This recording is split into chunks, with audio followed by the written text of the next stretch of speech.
Before it was a cinematic empire, before the red carpets, the record-breaking weekends, the global fandom, Marvel was just paper, ink, and imagination.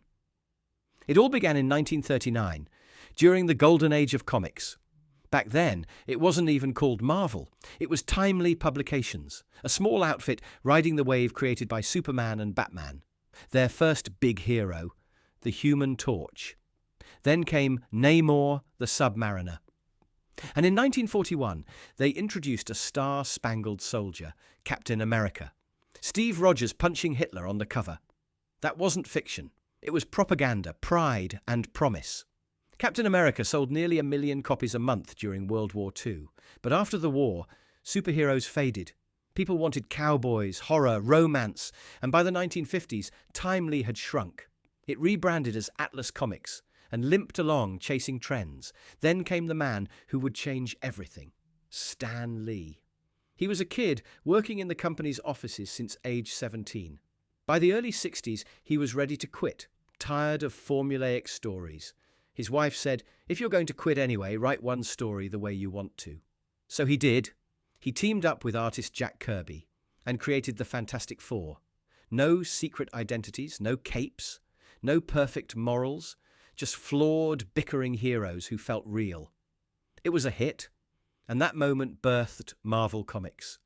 What followed was an explosion of imagination.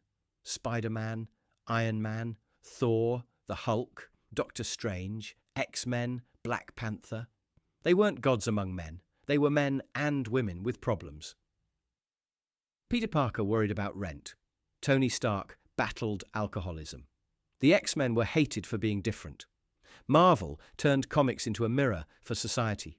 But even with all this creativity, Marvel struggled.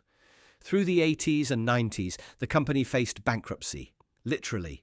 Bad business deals, over-reliance on collectors' markets. They sold off the film rights to survive. Spider-Man went to Sony. The X-Men and Fantastic Four went to Fox. Hulk went to Universal. Marvel was surviving, but they had lost control of their own characters. Then, in the early 2000s, a bold idea emerged.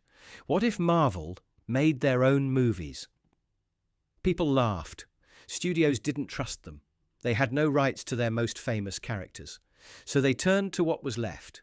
They turned to a B-list hero named Iron Man. To fund the project, Marvel did something insane. They took out a $525 million loan, using the rights to their remaining characters as collateral. If the film flopped, Marvel would be bankrupt for good.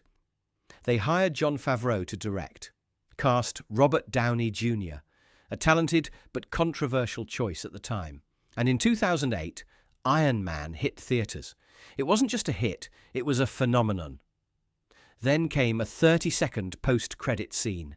Nick Fury appeared and said, "You've become part of a bigger universe, you just don't know it yet." That was the beginning. Kevin Feige, a young producer with a dream of interconnected stories, became the architect. He saw what comics had done for decades, build a shared universe, and asked, why not do the same in film? Phase 1 began, The Incredible Hulk, Iron Man 2, Thor, Captain America, the first Avenger, each film planting seeds, each character slowly moving towards something larger. In 2012, the Avengers brought them all together. 6 heroes, 1 team, the first of its kind. It made $1.5 billion, and Hollywood never looked back. Phase 2 expanded the tone. Cosmic adventures with Guardians of the Galaxy. Political thrillers with Winter Soldier. More complexity, more ambition.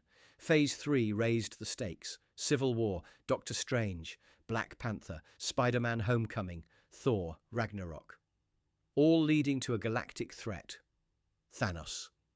Infinity War and Endgame became cinematic events. Together they grossed nearly $5 billion. But more than that, they were emotional payoffs for 10 years of investment. The MCU had become a living, breathing universe. It wasn't just storytelling, it was strategy, world building, patience, and underneath it all, characters we cared about, from the kid from Queens to the soldier from Brooklyn to the genius in the metal suit.